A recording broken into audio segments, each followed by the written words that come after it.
예, 여러분 너무 잘하시는 말씀이에요. 여러분 너무 잘하시는 말씀 가지고 제가 오늘 함께 말씀 보도록 하겠습니다. 제가 먼저 본문 읽겠습니다. 또 어떤 사람이 타국에 갈 때 그 종들을 불러 자기 소유를 맡긴 것 같으니 각각 그 재능대로 한 사람에게는 금 5달란트를, 한 사람에게는 2달란트를, 한 사람에게는 1달란트를 주고 떠났더니 5달란트 받은 자는 바로 가서 그것을 장사하여 또 5달란트를 남기고 2달란트를 받은 자도 그같이 하여 또 2달란트를 남겼을 때 1달란트를 받은 자는 가서 땅을 파고 그 주인의 돈을 감추었더니 오랜 후에 그 종들이 주인이 돌아와 그들과 결산할세 5달란트를 받았던 자는 5달란트를 더 가지고 와서 이르되 주인이여 내가 5달란트를 주셨는데 보소서 내가 또 5달란트를 남겼나이다. 그 주인이 이르되 잘하였도다. 착하고 충성된 종아 내가 적은 일에 충성하였음에 내가 많은 것을 내게 맡기리니 내 주인의 즐거움에 참여할지어다 하고 2달란트를 받았던 자도 와서 이르되 주인이여 내게 2달란트를 주셨는데 보소서 내가 또 2달란트를 남겼나이다. 그 주인이 이르되 잘하였도다.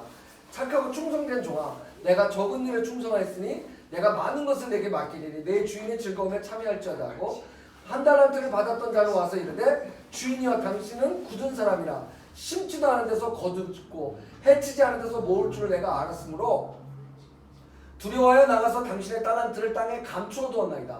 보소서 당신의 것을 가지셨나이다. 그 주인이 대답하여 이르되 악하고 게으른 종아 나는 심지도 않은 데서 거두고 해치지 않은 데서 모으는 줄 내가 알았느냐? 그러면 내가 마땅히 내 돈을 취하는 자에게 맡겼다가 내가 돌아와서 내 원금과 이자를 받게 했을 거리라 하고 그에게서 그 달란트를 뺏어 10달란트를 가진 자에게 주라. 물은 있는 자는 받아 풍족하게 되고 없는 자는 그 있는 것까지 빼앗기리라. 이 무익한 종을 바깥 어두운 데로 내쫓으라. 거기서 슬피 울며 이를 갈리라 하니라 라는 말씀입니다. 네, 오늘 너무 잘하시는 말씀 같고 제가 여러분과 함께 저 말씀을 나누도록 하겠습니다. 2020년 한 해 동안 가장 사람들이 많이 언급한 키워드가 뭘까요? 뭔 것 같으세요? 뭐 어디서든 그냥 생각하시게 2020년도에 사람들이 가장 많이 쓴 그것이 무엇일까요? 코비드-19. 예, 코로나 코비드-19일 겁니다. 이 코비드-19 하면 사람들이 제일 연상하는 게 뭐냐면 불편함입니다. 불편함. 자, 그런데 되게 웃긴 사실은 뭐냐면 비대면으로 인한 불편함을 겪으면서도 사람들은 동시에 대면으로 두려움을 함께 겪었던 것이 2020년에 코로나로 갖고 있었던 우리의 갈등이 아닌가 생각해 봅니다. 누구도 기대하지 않았던 하나고요. 쉽지 않았던 해요.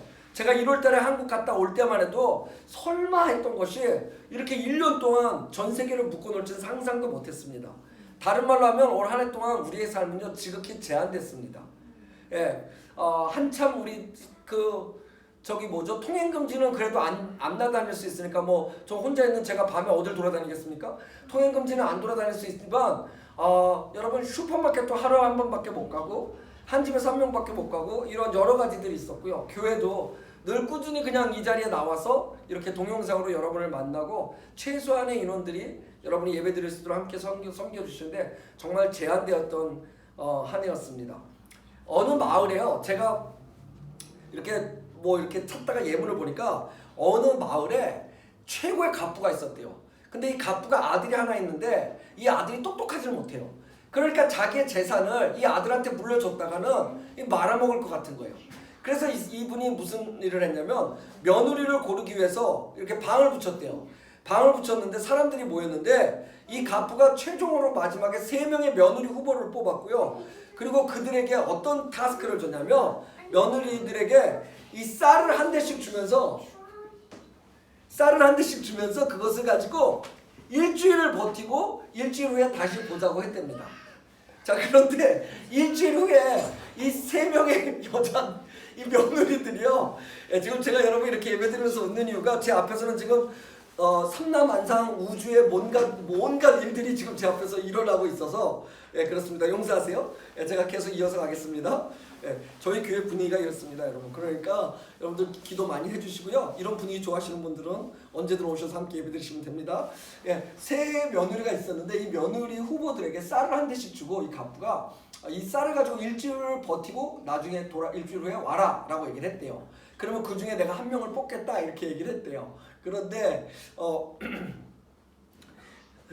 이 새 며느리가 일주일 후에 이제 이 갑부 앞에 나타났는데 첫 번째 며느리는 실려서 들어왔답니다. 왜냐면 쌀 한 대로 한 끼를 거하게 먹고 나머지 6일 동안은 금식을 했대요. 그래서 그분은 실려서 들어왔고요. 두 번째 후보는요, 살이 쪽 빠져가지고 간신히 걸어 들어왔대요. 왜냐면 이분은 어떻게 하셨을까요? 쌀 한 대를 6일치로 나눠가지고 하루에 그만큼씩만 생쌀로 먹고 왔답니다. 근데 세 번째 후보는요, 너무 말짱하게 들어오면서 이렇게 손에다 모자기를 싸가지고 뭘 이렇게 들고 들어오더래요. 그래서 이 갑부가 너무 신기해가지고, 아니 당신은 어떻게 이렇게 멀쩡히 들어오냐, 그리고 손에 든 건 뭐냐고 딱 물어보니까 이 세 번째 며느리 후보가 얘기하길 뭐라 하냐면, 저는 아버님이 주신 쌀 한 대로 집에 가서 떡을 만들었습니다. 그래서 떡을 만들어서 시장 가서 팔고요. 판 것으로 또 쌀을 사고요. 또 떡을 만들고요. 팔다 남은 건 자기가 먹고 또 거기서 번 돈은 또 쌀을 사서 떡을 만들고, 그러다 보니까 일주일이 너무 금방 지나가던데요. 그리고 이건 남은 떡 오늘 남은 떡 갖고 온 겁니다. 맛이라도 좀 보시라고요. 이러고 그 사람이 그걸 갖고 왔다는 거예요. 갑부가 그 세 번째 며느리를 보고, 물론 최종 합격은 세 번째 며느리가 되었다라는 저 어느 마을에서 들려오는 전설이, 제가 인터넷에서 본 기사인데, 여러분에게 오늘 제가 이 말씀을, 이 예화를 통해서 들려드리고 싶은 이야기는 뭐냐면, 세 사람이 똑같은 게 있었습니다. 그게 뭐냐면 쌀 한 대라는 한계입니다. 똑같이 한계를 봉착했지만 그 한계를 대하는 방법이 세 사람이 달랐다는 겁니다. 특별히 세 번째 마지막 며느리는요, 쌀 한 대를 가지고 오히려 그 한계와 전혀 상관없이 오히려 그것을 장사의 미천의 기회로 삼는 그런 삼았다는 이야기입니다. 이 이야기가요, 여러분, 이미 여러분들 다 알고 계시겠지만 우리 삶에도 적용됩니다.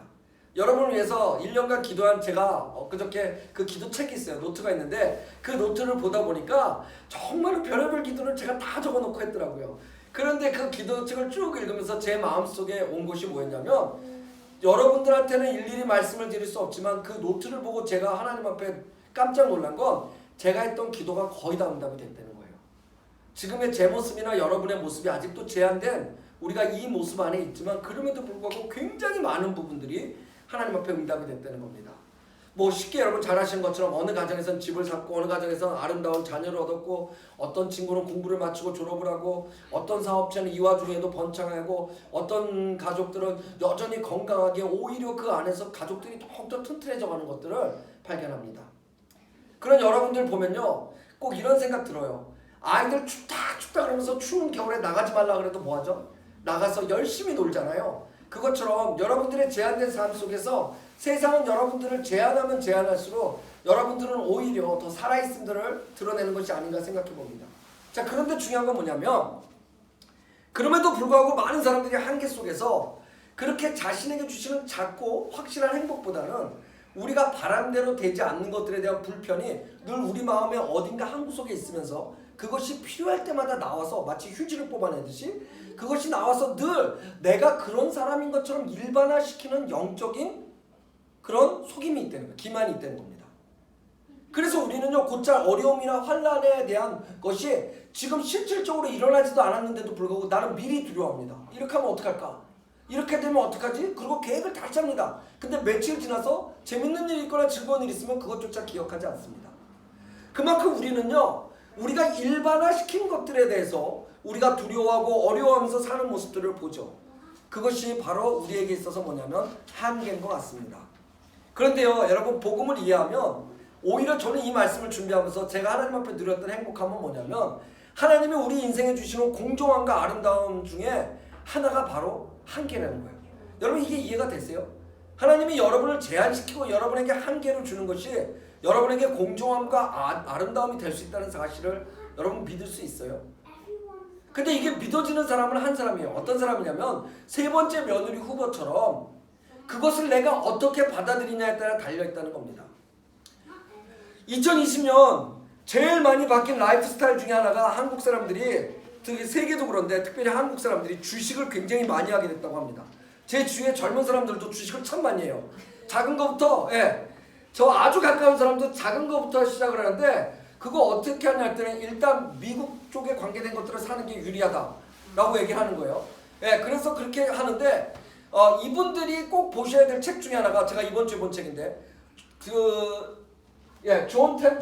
존 템플턴이라는 사람인데, 이 사람이 레전드입니다. 레전드. 이 사람이 월가의 신학에서 3의 법칙이라는 책을 썼는데, 이분이 어떤 분이냐면 모두가 다 무시하던 일본의 주식시장에 대거 투자를 해서 일본을 전 세계 주식에 눈을 뜨게 한, 그리고 우리나라도 IMF 때 삼성과 한국전자 주식을 이분이 샀어요. 그게 왜 그러냐면 원래 주식의 가치보다 저가평가가 됐다는 걸 이분은 아셨기 때문이에요. 그래서 이분이 투자하면요, 뭐 원래 버핏 있고 그렇지만 그 전에 이분이 투자하면 뭐 모든 사람들이 정말로 그것을 그냥 모델 삼을 정도로. 근데 되게 재밌는 것은요, 이분의 책을 보면 여러분 대부분의 사람들은 뭘 보냐면 주식을 어떻게 투자해서 어떻게 돈을 벌어야겠다, 어느 때가 주식을 투자할 때다, 이렇게 생각하는데 이분은 사실요, 이 월가신학에서 삶의 법칙이라고 얘기한 것처럼 이분은 인생에 있어서 이 주식 투자보다 훨씬 중요한 부분들을 이야기합니다. 그건 뭐냐? 주식으로 인해서 돈을 버는 것보다 중요한 건 바로 내가 무언가에 내 삶의 가치를 투자해서 내 삶을 성공시키는 것이라는 것을 얘기하는 겁니다. 많은 사람들이요, 이 사람에게 물었어요. 당신은 어떻게 해서 그렇게 레전드가 될 수 있었고 성공할 수 있었습니까? 그랬더니 이분이 그런 말을 했던 것이 책에 나옵니다. 뭐라고 얘기했냐면 이렇게 얘기했어요. 내가 성공할 수 있었던 건 신입사원 때였습니다.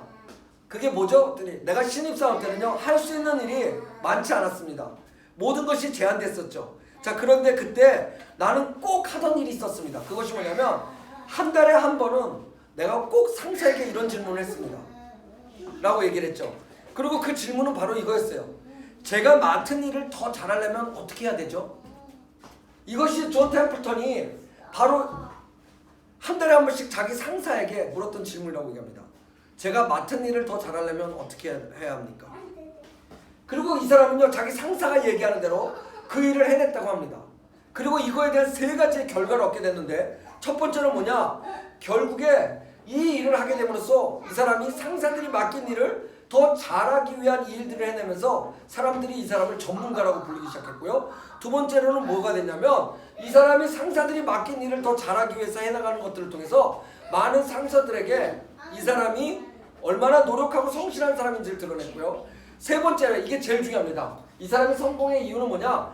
내가 맡은 일을 더 잘하려면 어떻게 해야 됩니까를 상사들에게 묻다가 상사들이 시키는 많은 일들을 하면서 무엇을 하게 됐냐면 상사들이 갖고 있는 관점과 일에 대한 이해가 다르구나라는 사실을 깨닫게 됐대요. 그 다음부터 이 사람이 일을 할 때는 상사의 관점과 상사들이 갖고 있는 이해의 방식에 따라서 일을 하게 됐다는 거죠. 그러다 보니까 따라온 게 뭐냐? 초고속 승진이었다고 합니다. 그러면서 뭐라고 얘기하냐면요, 보통 사람들은 승진을 위해서 일하지만 나는 내 자신의 한계를 넘어서기 위해서 그 노력했고 그 노력의 결과가 초고속 승진이었다라고 얘기합니다. 여러분, 이 질문도 중요하지만 사실 이 질문이 갖고 있는 내용이 더 중요합니다. 그것은 뭐냐면 내가 정말 맡겨진 일을 더 잘하기 위해서 무엇을 해야 됩니까를 나보다 더 잘하는 사람에게 물어본다 그러면 여러분, 우리는 거기에 대한 지혜와 길을 얻게 되는 겁니다. 여러분, 내가 아내로서 어떻게 더 잘해야 될까요? 맡겨진 아내 일을 어떻게 더 잘해야 될까를 여러분 얘기하고 정말 질문할 수 있다면 정말로 아내로서 훌륭하신 분에게 이야기를 듣고 그분을 롤모델로 만들어서 그분처럼 살아가는 삶이, 그분이 말씀하신 것을 해보는 것이 내게 있어서 굉장히 유익한 지혜입니다. 내가 100만 가지를 생각하고 이것이 옳다고 생각하는 검증되지 않은 것보다 이미 그 삶을 산 사람들이 경험을 통해서 이것이 가장 보편적이고 안전하게 라고 얘기해 주는 것들을 할 때 우리는 먼저 무엇을 갖게 되냐면 똑같이 그 일을 아직 해보지 않았지만 그분이 하신 말씀 때문에 우리는 이미 무엇을 하게 되냐면 이 일을 거쳐간 사람들의 관점과 이해가 내 것이 된다는 겁니다. 그리고 그 뒤에 따라오는 것이 행동으로 그것을 이루어가서 결국 그 온전한 것이 내가 되는 순간이 올 수 있다는 거죠. 오늘 이 존 템플턴이 정말로 잘했던 것은 뭐냐면요, 상사들에게 한 달에 한 번씩 내게 맡겨주신 일을 내가 어떻게 하면 잘할 수 있을까요? 라는 과정들을 통해 그 시간이 지나면서 결국에 이 사람이 가장 큰 수혜를 얻었던 건 바로 자기가 가보지 않았던 상사들의 위치에서 갖는 그 관점과 그 이해력과 일에 대한 태도와 자세를 이 사람은 미리 자기 것으로 만들고 그것을 배워가면서 컨펌할 수 있었다는 거예요. 근데 저는 이게 여러분 우리의 신앙도 마찬가지라고 생각합니다. 우리 삶 속에서 오는 많은 한계들이 있어요. 관계 속에서, 부부 관계 속에서, 자녀의 관계 속에서 내가 자녀에게 화를 내지 않기로 하나님 앞에 결심을 해놓고도 또 어느 날 자녀에게 화를 내는 거. 그러다 보니까 분명히 자녀가 잘못해서 내가 화를 냈음에도 불구하고 내 마음속에는 길티가 와요. 그 죄스러움이 옵니다. 왜 오죠? 자녀가 잘못한 거를 혼낸 것 때문에 오는 것이 아니라 내가 하나님 앞에서 하지 않기로 했던 것을 내가 또 했던 그 행위가 하나님 앞에 두렵기 때문이에요. 그래서 여러분 우리의 삶에 늘 한계를 여러분이 인식하면 인식할수록 지금 나 지내는데 괜찮아, 밥은 세 끼 먹고 살 수 있어가 아니라 여러분의 삶 속에 아까 존 템플턴이 얘기했던 주식의 가치가 아니라 인생의 가치를 여길 때, 그럴 때 주식으로 돈 버는 수준이 아니라 인생으로 성공할 수 있는, 잘 사는 인생을 살 수 있다는 것들에 갈 수 있는 거, 그게 결국엔 영향력이 되는 거. 그렇지 않아서 주식으로만 벌었던 기술은 정말 말대로 기술이지만 존 템플턴은 많은 사람들이 돈 많은 주식가임에도 불구하고 그의 인생을 우리가 롤모델로 삼거나 그 영향력을 좋아하는 것은 돈에 있지 않고 그 사람의 삶에 있다는 겁니다. 예를 들게요. 존 템플턴은요, 그렇게 많은 돈을 갖고 있었던 주식의 전문가인데요, 이 사람은 스스로는 엄청 겸손했고요, 가난한 사람들을 위해서는 자기의 재산을 아끼지 않았는데, 이 사람이 노벨상을 보더니 왜 노벨상은 다 갖고 있는데 종교상은 없냐? 인간에게 있어서 가장 중요한 게 영혼인데. 그래서 이 사람이 노벨 종교상이라는 존 템플턴 상을 만듭니다. 그 상을 수상한 사람이 여러분 잘 아시는 마더 테레사가 있고요. 한국에서도 그 상을 수상하신 분이 누구냐면 한경직 목사님이십니다. 영락교회를 하신 그 한경직 목사님이 수상될 정도로, 그만큼 이 사람은요, 자기가 돈이 있었지만 돈으로 성공한 사람이 아니라 인생에 성공한 사람. 우리는 인생과 돈을 같이 놓잖아요. 근데 이 사람은 더 많은 상사들, 인생의 가치 있게 산 선배들을 보면서 인생은 돈의 성공이 인생의 성공이 아니구나, 인생의 성공은 훨씬 가치 있는 것들이구나 라는 것을 그 상사들에게, 내게 맡겨준 내 인생을 어떻게 하면 더 잘할 수 있을까요를 신입사원 때 물었던 것과 똑같이 일을 인생으로 바꾸며 그것을 자기가 어댑팅해서 그 삶을 살아가는 과정 속에서 이런 놀라운 영향력을 갖게 되었다는 것입니다. 사랑하는 여러분, 이제 본문의 말씀으로 넘어가겠습니다. 오늘 본문의 말씀을 보면요, 오늘 여러분 너무 잘 아시는 거죠. 주인이 길을 떠나면서요, 종 셋을 불러가지고 한 종에게는 5달란트, 한 종에게는 2달란트, 한 종에게는 1달란트를 줍니다. 우리는 이 이야기를 들으면 제일 먼저 오는 게 있어요. 그게 뭐냐면 계산부터 됩니다. 어떤 계산이 되죠? 당연히 5달란트를 받은 사람은 1달란트를 받은 사람보다 장사 미천이 더 크니까, 모개지를 잡을 게 더 크니까 당연히 더 큰 장사할 수 있겠지, 큰 장사하니까 5달란트 벌겠지 라고 얘기합니다. 근데 제가 사업을 하셨던 경험이나 장사를 하셨던 경험이 있는 분들한테 한번 물어보겠습니다. 여러분들 중에 아무리 돈이 있어도 그 돈이 장사 미천에 넉넉했던 적이 있습니까? 없습니다. 남들은 5만 불을 갖고 가게를 통째로 사는데요, 나는 실내 공사만 10만 불을 해도요, 여러분 10만 불 해놓고 뭔가가 부족해, 돈이 없어서 이 정도밖에 못한 나 자신을 발견한다는 겁니다. 그런 면에서 본다면요, 여러분 5달란트, 2달란트, 1달란트는요 절대로 액수의 의미가 아니라는 거예요. 왜 그러냐면 그 본문의 말씀을 아까 우리 14절 한 번만 다시 보여주시겠어요? 14절 말씀을 보면 성경이 정확하게 왜 어떤 이에게는 그렇게 맡기고 어떤 이에게 이렇게 맡겼냐는 얘기를 하면, 그냥 그렇게 넘어가시면 됩니다. 네, 더 앞으로, 이거 지워주시고 더 앞으로, 더 앞으로, 더 앞으로, 여기 15절을 보면 각각 그 재능대로라고 얘기합니다. 그러니까 이건 무슨 얘기냐면 그 사람의 그릇이나 능력대로라는 뜻이에요. 이게 원어에 보니까. 그러니까 그 사람은 그냥 이 정도의 그릇이니까 이만큼을 맡기는 거예요. 이 사람은 이 정도의 경험이니까 이만큼을 맡기니까 이건 의미가 없어요. 자, 그런데 중요한 건 뭐냐? 그 15절 밑에 보면 무슨 16절에 보면 뭐가 나오냐면 이런 말이 나옵니다. 5달란트 받은 자는 어떻게 했냐면 바로 가서 그것으로 장사를 했대요. 근데 여기서 장사하다라는 말의 원어가 이걸 찾아보니까 이게 뭐냐면 파라디돔인데, 이거 이전에 15절에 보니까 여기에서 주고 떠났더니 이 주고 떠났더니 소유를 맡긴 것 같더니 14절에 소유를 맡긴 것 같으면 이 맡김이 이게 원어에 보니까 뭐냐면 이게 파라디돔인데 이 뜻은 뭐냐면 잠깐 위임하다. 잠깐 위임하다. 그러니까 이 돈을 너에게 위임해줬다는 거예요. 그리고 나서 떠났는데 이 사람은 이걸 갖고 장사를 했다는데, 이 장사는 엘가 조마이라는 뜻으로 이건 무슨 뜻이냐면 노력하다는 뜻이에요. 자, 여러분 그러니까 이걸 원어대로 읽으면 전혀 다른 이야기가 되는 거예요. 이걸 원어대로 하면 어떻게 되냐면 5달란트 받은 사람은 바로 가서 그것을 가지고 노력했다는 뜻이에요. 그러니까 이 비유 스토리에서 정말로 중요한 건 뭐냐면 이게 여러분 이게 사실은요. 제가 이거를 옛날에 몽골 친구들하고 그 다음에 옛날에 중국 친구들하고도 이 얘기를 하면서 이 스토리를 나누니까 이 아시안들이 갖고 있는 아주 독특한 공통점이 있어요. 이 스토리에. 그게 뭐냐면 아시안들은요. 경쟁주의 속에서 자라가지고 특히 이 비유를 통해서 대다수가 어느 종이 더 유리한가를 생각해요. 항상. 아니 다섯이니까 아니 둘이니까 이렇게 생각하죠. 근데 아까 말씀드린 대로 오늘 스토리에서 중요한 건 뭐냐면 바로 장사였다는 말입니다. 장사였다. 다른 말로 하면 이 주인이 주신 걸 갖고 노력했다는 거죠. 능력에 따라서 하나님이 위임하신 우리의 인생의 시작이 어떤 사람은 집안이 좋아서 넉넉하게 출발할 수 있고 어떤 사람은 머리가 좋아서 자수성가할 수 있고 어떤 사람은 장가를 잘 가 더불어 갈 수 있고 이런 모든 것이 아니라 모든 인생의 여정에 하나님께서 내게 맡기시고 다시 오실 때 체크할 그날까지 내게 맡기신 것을 어떻게 더 내가 잘할 수 있을까 노력에 대한 부분이 바로 이 스토리의 중요한 부분인 겁니다. 근데 우리는 이걸 잃어버려요.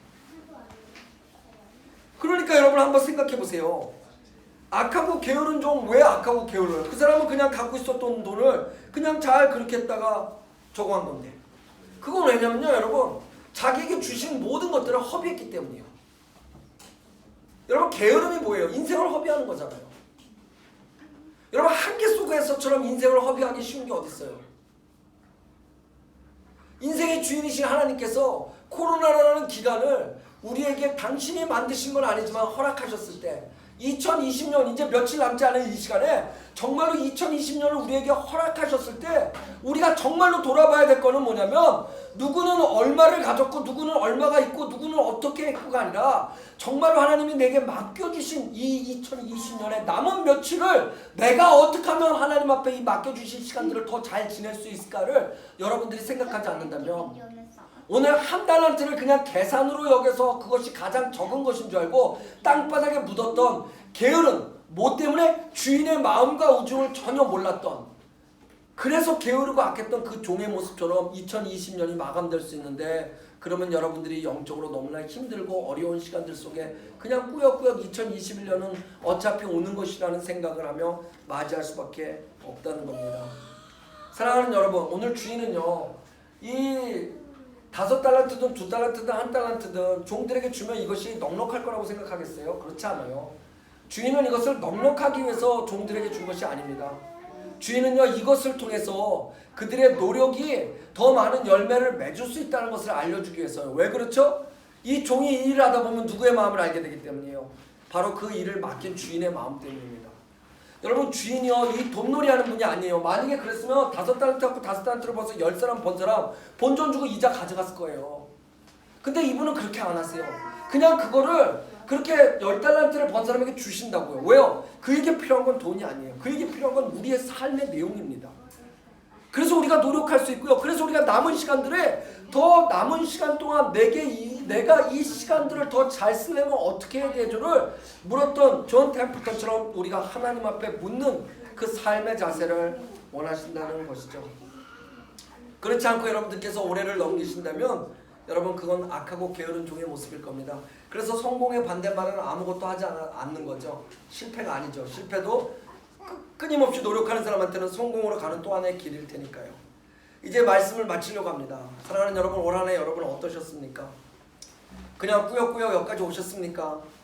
아니면 정말 여러분 1분만이라도 여러분들께서 온 자리를 생각해서 어떻게 왔는지를 한번 돌아보실 수 있으시겠습니까? 육신의 게으름으로 그저 보낸 시간이 여러분 풍성하진 않습니까? 육신의 게으름은 두 가지를 얘기합니다. 첫 번째는 편리함을 추구하는 거고요. 우리 잠언 말씀 한 번만 올려봐 주실게요. 우리가 얼마나 편리함을 추구하는지 잠언에서 이렇게 얘기하시더라고요. 요새 잠언 묵상 에브리데이 하는데 이 19장 가서 제가 이 얘기를 좀 하려고 하는데 19장 24절에 뭐라고 나왔냐면 이렇게 나왔어요. 한번 들어보세요. 게으른 자는 자기 손을 그릇에 넣고도 입에 올리기를 귀찮아한대요. 이해가 되세요? 게으른 사람은 이 음식 있는 그릇에 손을 놓고도 자기 여기서 요만큼이 귀찮다는 거예요. 이거 이해되시죠? 밥 다 줘야 되는데 누워가지고 못 먹겠어 너무 귀찮아 이런 거 있잖아요. 누구를 연상하지 마시고 우리 스스로를 한번 생각해 보자고요. 예? 여러분 그만큼 육신의 편리함을 추구했던 한 해가 아니었습니까? 또 많은 시간을 쉼이 아닌 그냥 허비로 보내지는 않으셨습니까? 이거 제일 쉬운 거 있죠? 오늘 오전에도 기섭 형제와 얘기 나눴는데 어떤 사람들은 쉬지 않고 그냥 허비합니다. 그래서 이거 중에 하나가 뭐냐? 저녁에 침대에서 수면 안 하시고 소파에서 퍼지시는 분들, 이게 누구 생각하지 말고 각자 생각합시다. 이게 뭐냐면 이게 쉼이 아니라 허비입니다.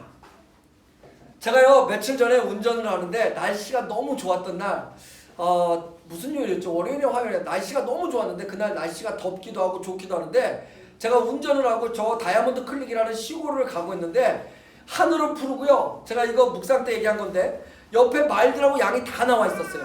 거기에 국도에 저 혼자 진짜 앞에도 차가 없고 뒤에도 차가 없고요. 혼자서 운전해서 막 진짜 막 너무 야 하늘 아름답다, 이거 찍어서 누구 보여주고 싶다 이러면서 생각하면서 가는데 갑자기 졸음이 오는 거예요. 근데 전 졸음운전 잘 안 하거든요.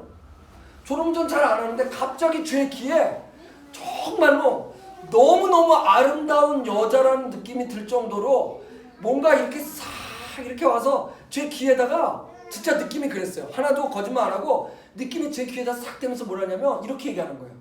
마음속에 들리는 거죠. 야 괜찮아, 너 자도 돼. 너 진짜 피곤하잖아. 너 요새 얼마나 열심히 살아. 남들은 몰라도 내가 알아. 너 잠이 부족하잖아. 그러니까 자도 돼.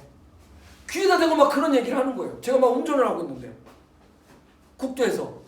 근데 여러분 그 사실 아세요? 귀에다 대고 정말 너무나 이 설레일 정도로 달콤하게 너 자도 돼. 너 그렇게 피곤한 거 나는 알아. 이렇게 얘기하는데요. 제가 운전하다 말고 졸음이 오는데 갑자기 마음이 너무 위로가 되는 거예요. 그래 나는 진짜 너무 피곤해 지금. 왜냐면 나 요 며칠 동안 진짜 무리하고 이렇게 했거든. 나는 자도 돼. 이런 생각이 딱 들더라고요.